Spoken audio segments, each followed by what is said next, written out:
ধরছিল নাকি ভাই আপনারেও? ছাইড়া দিছে, আগে করতাম। ও আপনি উনি করতো কে? আমিন ভাই হ্যাঁ। খুব মজা না?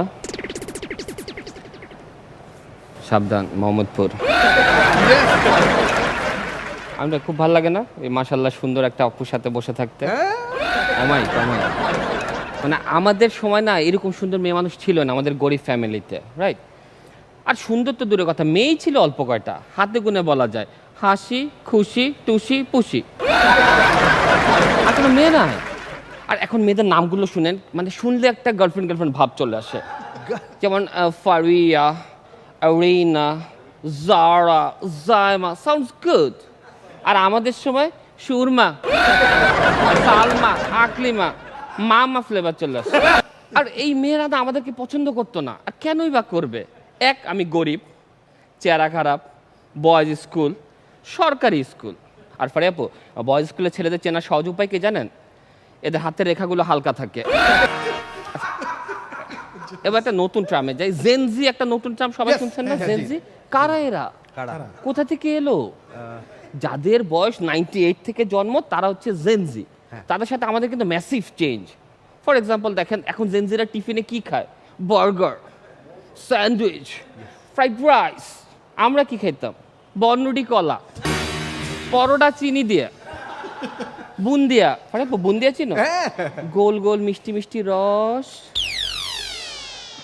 এই বুন্দিয়াটা হাতে রাখলে না রস এখান থেকে এই পর্যন্ত চলে আসতো, আমরা এখান থেকে টান দিতাম।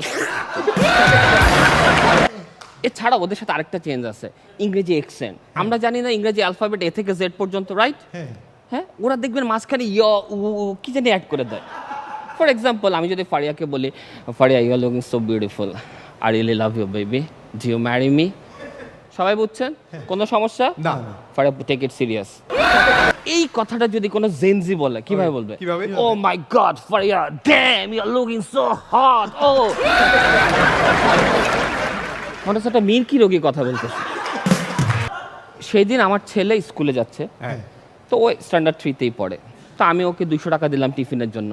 ওকে বাবা ড্যাম 200 টাকা দিয়ে এখন টিফিন হয়? আমাকে আমারে দিতে পারবে 2 টাকা, তোর 200 দিচ্ছি বেশি না? আমরা দুজন কি করে খাবো টিফিন? আমাকে দুজন করতে গেলে আমার গার্লফ্রেন্ড আছে না? তুষার ভাই ক্লাস 3 গার্লফ্রেন্ড। আমি চিন্তা করলাম আমি ক্লাস 3-তে কি করতাম? আমি শুধু বিস্তার হিসু করতাম, রেগুলার হিসু করতাম। মা বিরক্ত হয়ে মাটিতে শোয়াইতো, মাটিতে গড়ায় গড়ায় হিসু করতাম। আসর হয় একটু চেপে ধরে রাখবেন, এইটা শুনে আমি হিসুই করতেছি ওই দিন। দেন রাতে ডিনার শেষ হলো, মা সবাইকে ডেকে বললো আজকে আমরা সবাই এক রুমে শুবো। ওকে, আমি এক পাশে হয়ে শুয়ে আছি। কতক্ষণ এক পাশে হয়ে শুয়ে যাও? আধা ঘন্টা শুয়ে আছি, এই ব্যথা হয়ে গেছে। ডান দিকে মোড় নিলাম, সাথে সাথে 7-8 জন উপরে উঠে পড়লো। আমি হিসুর সাথে সাথে পটি করে দিলাম ওই দিন। এত কিছুর পরেও চিন্তা করলাম আমি গরিব, সরকারি স্কুলে পড়ছি, আমার ছেলেকে একটা ভালো জায়গায় পড়াই। দেন আমি একটা ইংলিশ মিডিয়াম স্কুলে অ্যাডমিশনের জন্য ছেলেকে নিয়ে গেলাম। আমি আগে কখনো ইংলিশ মিডিয়াম স্কুলে যাই নাই। যে দেখলাম খুব সুন্দর ডেকোরেশন, ওয়েল ডেকোরেটেড। ভেতরে ঢোকার পরে হঠাৎ করে একটা বিউটিফুল লেডি আসলো, জাস্ট লাইক ফারিয়া।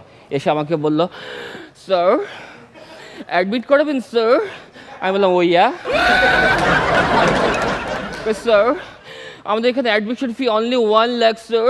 আমি বললাম ও নো।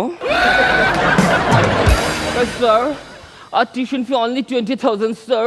আমি আপা এইভাবে আর আওয়াজ করেন না, পোলারে তুই আমিই ভর্তি হয়ে যাবো। Thank you.